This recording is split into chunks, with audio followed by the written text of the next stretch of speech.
From the Cronkite studios in downtown Phoenix, this is Cronkite News. We have reached a deal to end the shutdown and reopen the federal government. President Trump announces an end to the shutdown, but how long will that last and how are Arizona politicians reacting? Plus, new video just released showing more than 100 migrants scaling a border wall on the Mexico-Arizona border. And a teen activist in the March for Our Lives movement planning to run for public office in Mesa. Cronkite News starts now. Good evening and welcome to Cronkite News on Arizona PBS. I'm Sammy Giebers. And I'm Austin Bundy. Thank you for joining us. The shutdown is over for at least 3 weeks. President Donald Trump announced earlier this afternoon that a deal has been reached to reopen the government until February 15th. President Trump made the announcement from the Rose Garden. Congress will still need to pass the bill after the president signs it. Trump says delays at some of the nation's busiest airports and widespread disruptions highlighted the increased urgency to end the shutdown. This temporary deal does not include funding for the border wall, but the president is not giving that up. They are for complete border security, and they have finally and fully acknowledged that having barriers, fencing, or walls, or whatever you want to call it, will be an important part of the solution. Funding the barrier is something lawmakers will continue to debate, but in the meantime, furloughed employees can get back to work. As soon as the shutdown deal was announced, people took to Twitter to sound off. Cronkite News reporter Bayan Wang is live in the newsroom with local reaction. Bayan? Yeah, while the shutdown has had some very serious ramifications, there is still room for some comedic relief on social media, and reviews seem mixed so far. Republican Senator for Arizona Martha McSally on Twitter called the agreement the right way forward because it will reopen the government immediately, give back to those impacted, including a strong commitment to Homeland Security spending. These negotiations must be in good faith and result in resources to secure our southern border. Democratic Senator Kyrsten Sinema still hasn't responded to the deal on Twitter, but tweeted this out yesterday saying, "I voted to end this irresponsible shutdown, but the only real way out of this mess is for both parties to sit down, talk, and find a long-term bipartisan solution. That's what Arizonans expect, and that's exactly what I'll keep doing." This tweet is from Twitter user Sarah Viren. She wrote, "We just landed, and instead of welcoming us to Phoenix, the stewardess got on the intercom and said, 'Ladies and gentlemen, the shutdown is over.'" Mixed reaction continues to pour in on the shutdown deal. One question we're seeing a lot is, will the State of the Union go on as planned now? Live from the newsroom, Bayan Wang, Cronkite News. Speaking of the border wall, check out this video. It shows a group of undocumented immigrants trying to scale the wall here in Arizona with a ladder. Customs and Border Protection posted it on their official Twitter page, saying the more than 110 Central American migrants were assisted by a smuggler.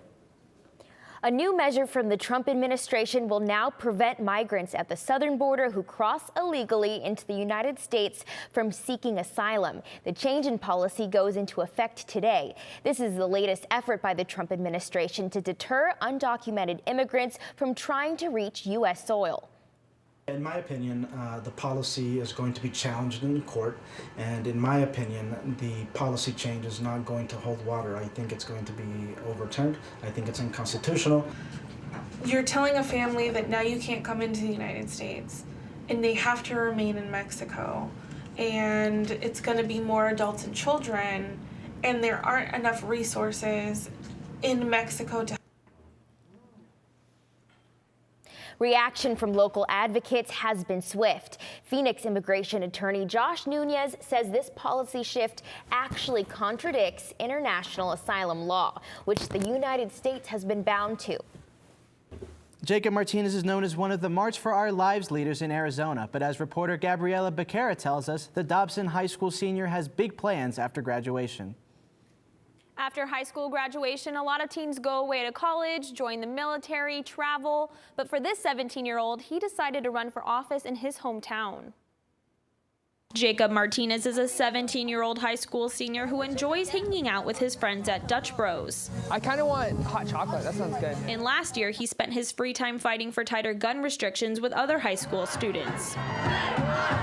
But now Martinez will spend the last months of his senior year campaigning to be councilman of Mesa's 3rd district. He says he is ready to bring a fresh perspective to his city. I believe I have a unique experience and perspective when it comes to the future of the city, and I believe I can be a major asset in steering us forward in a positive way. If elected, Martinez will be one of the youngest to serve on Mesa City Council. He says his experience proves he's ready. Through the last year, I've garnered so much experience from serving on city committees to advising congressional leadership, where I have a lot of the same experience, if not more, than a lot of people in office right now. They just got started later than I did. Former Mesa City Councilman Ryan Winkle has been a mentor to Martinez. Winkle was voted off the council in 2017, and he says he was surprised Martinez decided to run for this seat right away. I didn't expect him to go right now for city council because there's other steps, like usually people start at school board or something like that, you know. Winkle says his age will benefit Martinez in his efforts to make change. He has a better focus, and I think when you're younger, you're a little more altruistic to like your cause, you know? So you have some hardcore focus on what you want to do. Martinez's friends, on the other hand, aren't surprised by his campaign. It's not strange for him, like, I totally expect something like that. Emma Murray says she knows from their friendly feuds that he can fairly see all sides of a situation. Even with the views that he has, he's very, like, reasonable. Because, like, me and him have our disagreements, but there's always, like, a middle ground that we can, like, agree with each other. As of now, no other candidates have put their name in the race. Martinez is graduating in May and is planning on attending Arizona State University in the fall. In the broadcast center, Gabriela Becerra, Cronkite News. Suicide is one of the leading causes of death in Arizona, according to the CDC. 3 years ago, 2 women joined forces to help prevent suicide by starting a program called Speak Up, Stand Up, Save a Life. Cronkite News reporter Ariel Salk takes us to GCU, where the conference was held for the 3rd year. This saved her life. One child saved her life. And if it wasn't for that child, we would not be here today. My daughter would not be here today. Yolanda Martinez is an advocate for Stand Up, Speak Up, Save a Life conference for what it provides. It is about the kids speaking up and being more alert. And when they see a child being bullied, being isolated, going to an adult and saying, hey, something is wrong with my friend, something is wrong with this kid, and doing something about it, and not just letting it go. The program was co-founded by Gina Godbehere and Lily DeBlue after they recognized a problem within the youth. We've been told that one child every 5.5 days is committing suicide, and there's over 200 attempts for every completed suicide. So this is our chance to say we don't like what's happening, and we're going to try to change it. We want to do something about it. Students who have attended the Stand Up, Speak Up, Save a Life conference have taken what they have learned and applied these lessons in their everyday life. Actually, there's been a couple of incidents at my school that I've taken care of. He credits the conference, which he has attended before, for helping him. If I would have not came to this conference, I would not have been able to handle it as well. Martinez says she couldn't be happier with the impact the conference has had on her daughter's life. She has helped a lot of kids. She's still in high school, where they have actually created a program where they have helped other kids. In Phoenix, Ariel Salk, Cronkite News. Students say wearing their Stand Up, Speak Up, Save a Life t-shirts at school helps create a safe space for students going through a hard time. We've been sitting in the low 70s all week long.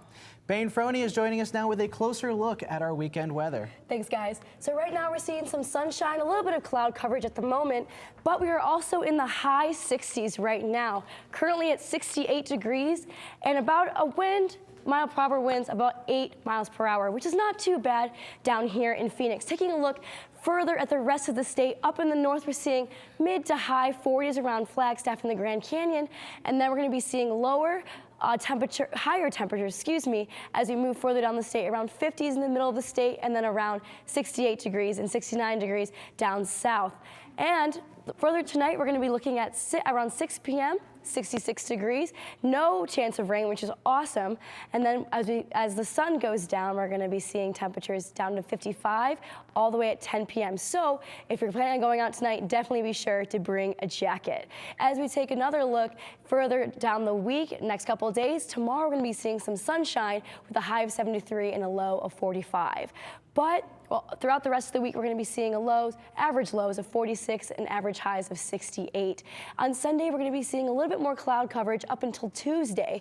But then on Wednesday, we're going to see that sunshine again with some mid 70s. Down through Thursday and through Friday, we're going to be seeing a little bit more cloud coverage again.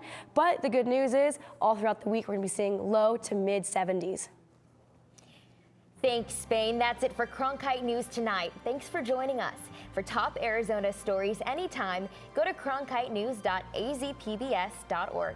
And stick around. After the break, a look back at this week's top stories on Cronkite News, including texting and driving changes coming to Arizona, an effort to keep the home of the maroon and gold green, and an emotional story about a Valley dad's journey to honor his children by running. All of its children had come to the Mother Church of Country Music.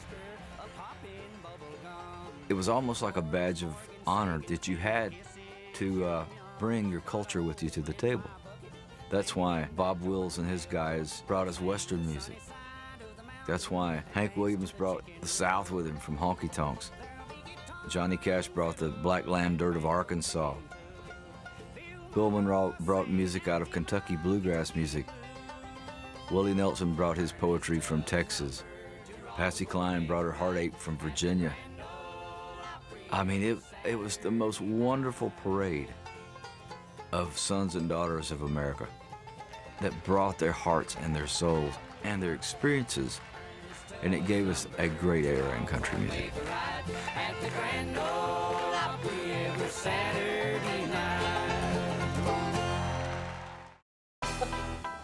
If you're looking for one show that tells you what happened that day in the world of business, it's NBR. We saw a classic shipwreck. Nordstrom's opening stores. Triple-digit gains. Crude climbs. We're there to help our audience find new investment ideas.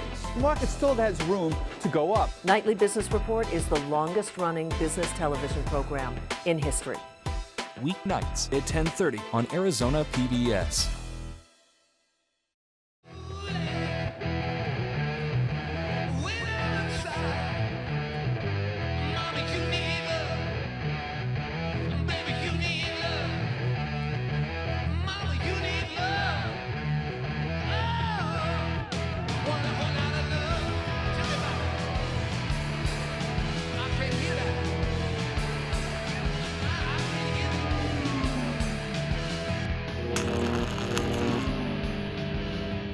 Arizona Senator Kate Brophy-McGee introduced a bill this week that would ban texting and driving across the state. The proposed bill would make using a cell phone while driving a primary offense. Currently, 43 states have a primary ban against text messaging for all drivers. 4 states, including Arizona, Florida, Nebraska, and Ohio, have secondary laws in place against texting while driving. Meanwhile, Missouri and Ohio have a primary ban in place for younger drivers. However, the state of Montana has no law at all restricting the use of cell phones while driving. Earlier this week, a report from the Advocates for Highway and Auto Safety ranked Arizona amongst the worst states for driver safety. Our state only has 4 laws in place regarding driver safety. Cronkite News reporter Amani Stevens is live in downtown Phoenix with more on their proposal to ban texting and driving in Arizona. In an effort to get Arizona drivers' hands off their phones and on the wheel, State Senator Kate Brophy-McGee introduced Senate Bill 1165 to prevent all Arizona drivers, regardless of age, from distracted driving. People getting killed and more stories coming out and more people getting killed and stories, it's all too often. At to that, another story. The memory of Salt River Police Officer Clayton Townsend, who was struck by a distracted driver earlier this month. After more than a decade of attempts, Arizona lawmakers are demanding a change. This is the DUI issue of our times. State Senator McGee introduced SB 65. Not too long ago, a bill on texting while driving was introduced by former Democratic State Senator Farley. But McGee says her bill is different. Farley's related to texting. This is really more a hands-free prohibition, because in that way you don't have to get in the face of the motorist and try and figure out if they were or weren't texting. They're either driving with their hands on the wheel, looking at the road, or they're not. And to change the behavior, Oro Valley Police Chief Daniel Sharp, whose jurisdiction has adopted an ordinance on hands-free driving. It's not about writing tickets or generating revenue or targeting any one individual group. This is about changing driving behavior and making our roadways safer. Throughout the state, 21 municipalities have some form of law on distracted driving, and lawmakers say it's a statewide concern. We need one uniform law that covers every municipality across the state so we can be safer. And like Officer Townsend, Lyons, who was struck by a distracted driver while bicycling, says these incidents are preventable with strong legislation. I can't relate. I didn't lose my life. I didn't lose a loved one. I lived through this. I now have a level of responsibility to utilize my voice when people like Officer Townsend no longer have one. The bill has been assigned to the Transportation and Public Safety Committee, but it has not been heard. Live in downtown Phoenix, Imani Stevens, Cronkite News. Now we want to hear from you. What kind of impact do you think a texting and driving ban would have on Arizona drivers? Just go to our Cronkite News Facebook page to weigh in. You can also follow us on Twitter and find us online at cronkitenews.azpbs.org. As the shutdown continues, food banks are feeling the strain. Those with government assistance for food and federal employees who aren't being paid are now needing more help to put food on the table. I talked with those who work to feed those in need. I happen to have the day off today, so we came out to help. Brian Bentley is usually at his job, working as a lead TSA officer at Phoenix Sky Harbor Airport, but he is among those affected by the shutdown. My family is struggling as much as anyone. My family's trying to help out to meet ends, and my church too, but it can only last. He helped with this food drive at a Queen Creek church, but he's unsure how much longer he'll be able to pay his bills on time if the shutdown drags on. I don't know what's going to happen come February 1st. On top of that, SNAP benefits were given out about 2 weeks earlier than normal, and there's no date for when the next food assistance could come. If the government shutdown continues into February, we're serving government workers that we normally don't serve at the food bank, and then we get an influx of folks from that are getting by on food stamps and not using food bank services. That really makes for a perfect storm for food banks. A storm that Angie Rogers of the Association of Arizona Food Banks says they are prepared for. Some very fortunate circumstances right now. It's produce season in Arizona and in northern Mexico, so we are receiving a lot of fresh produce. With the growing number of people in need, AFGE Local 1250, a union for TSA officers that Bentley serves as executive vice president for, is continuing to step in and help their co-workers until there's a resolution in Washington. Public service is why all of us have really came into the federal government. After what happened in 9/11, you ask anyone, that's why they came. St. Mary's Food Bank has held a food bank drive for TSA officers and employees at the Phoenix Indian Medical Center. There are not any upcoming dates for mobile food drives as of yet. Some TSA officers who haven't been getting paid during the shutdown have started turning in their resignations, while others are living in their cars. This photo of a Hawaii-based TSA officer has been circulating on the internet. Living in a parking lot has become his new normal, as he can no longer afford to commute to and from work. His van has become his house, and he returns home just once a week to see his family. Cronkite News reporter Bayan Wang joins us live now with how local businesses are doing their part to support TSA agents in need. The Mesa-based restaurant group Kind Hospitality has pledged to donate over 3,000 meals to TSA workers at Sky Harbor and Phoenix Mesa Gateway airports. At Sky Harbor Airport, Panera Bread, Paradise Bakery, and NYPD Pizza will deliver free meals to TSA workers over the course of the next 6 weeks if the shutdown continues. Today, TSA employees in terminals 2 through 4 received several boxes of pizza for lunch. Kind Hospitality began their initiative last week and have fed over 1,000 TSA workers so far.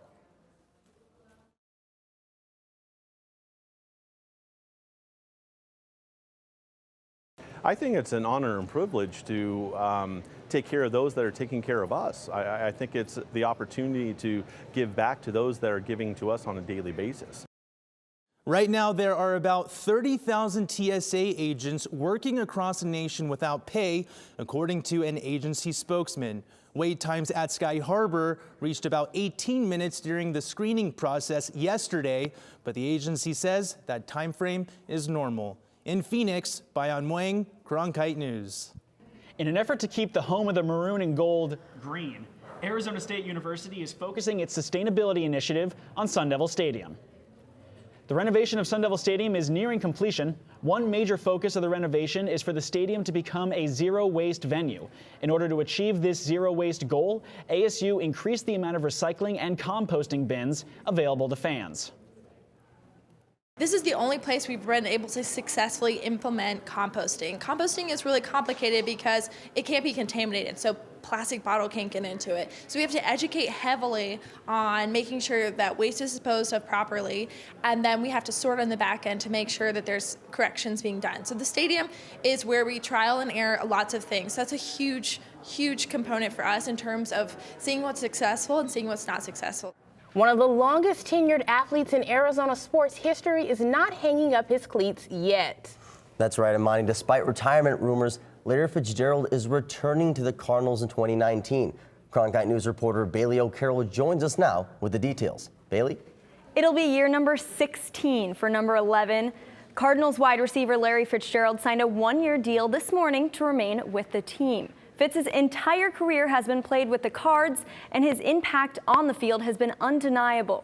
But he's been equally as impressive off of it with his work in the community. We talked to the receiver this past summer about the support he's gotten from fans right here in the Valley.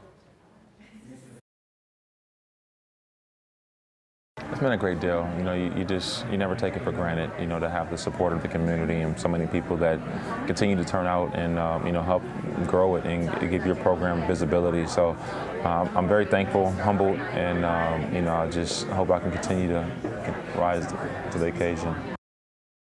Retirement rumors have been swirling around Fitz for the past few seasons. This morning, he took to Instagram to explain why he will be making a return. He wrote, "A fire burned inside of me my rookie year, a desire over all else to be great, to excel on the field, to impact the lives of others off of it." He went on to say that nothing excites him more than continuing to chase that greatness. And I think it's safe to say Cardinals cornerback Patrick Peterson is excited about Fitz's return. He couldn't believe the news and thought that Fitz was going to call it quits. Now, saving the best for last, former Cards kicker and CBS Sports' Jay Feely said, "You can't get a better teammate or face of your franchise. He does everything the right way, works hard, studies diligently, never gets in trouble, and his greatest quality, he treats everyone he meets with respect, kindness, and dignity." Jay, I couldn't have said it better myself. Fitz opens his 16th season in September. Bailey O'Carroll, Cronkite News. After being born with a rare eye condition, one Valley man found running with his uncle as his niche. As Blaine McCormick reports, now he runs organized races in Phoenix with a driving purpose. Even with this enlarged print, comfortable-wise, I read this close. Ryan Davies suffers from aniridia, a rare eye disorder that significantly limits his vision. For him, running provides an escape. It freed my mind, and I felt like I was doing something that a lot of people don't want to do. But he doesn't just run for himself. He runs for his children. Davies crossed the finish line at the Rock and Roll Arizona Half Marathon Sunday, holding a photo of his late son Grayson in 2 hours and 6 minutes. Grayson died at age 3 after he was born with myotubular myopathy, a form of muscular dystrophy. Gosh, I just hope he's just looking down, because, I mean, you got to have the faith of that. And you just got to have faith that he is looking down, because you never know what's the afterlife. While he runs in memory of his late son, he also runs with 7-year-old daughter Mackenzie on his mind. She has the same eye condition as her father, but she also shares his passion for running, participating in Saturday's Kids Rock 1-mile race and frequently running with her dad.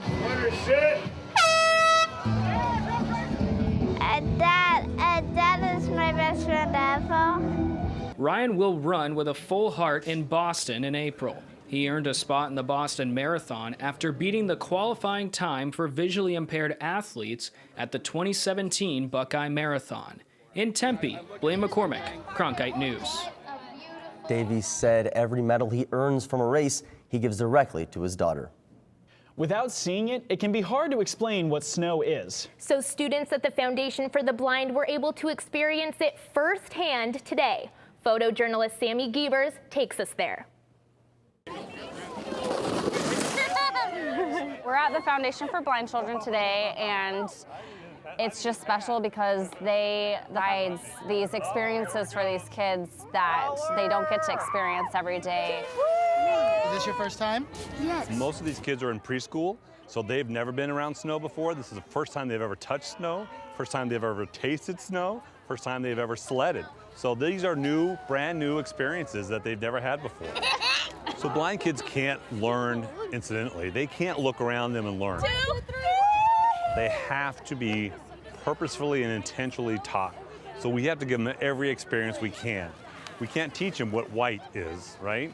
But we can teach them what snow is, and snow is white. So now they can associate white with snow, and they can make that connection. Being able to see him in interaction with his friends, and it's something that I didn't picture for him when he was born. So it's cool to see him experience things that typical kids get to experience.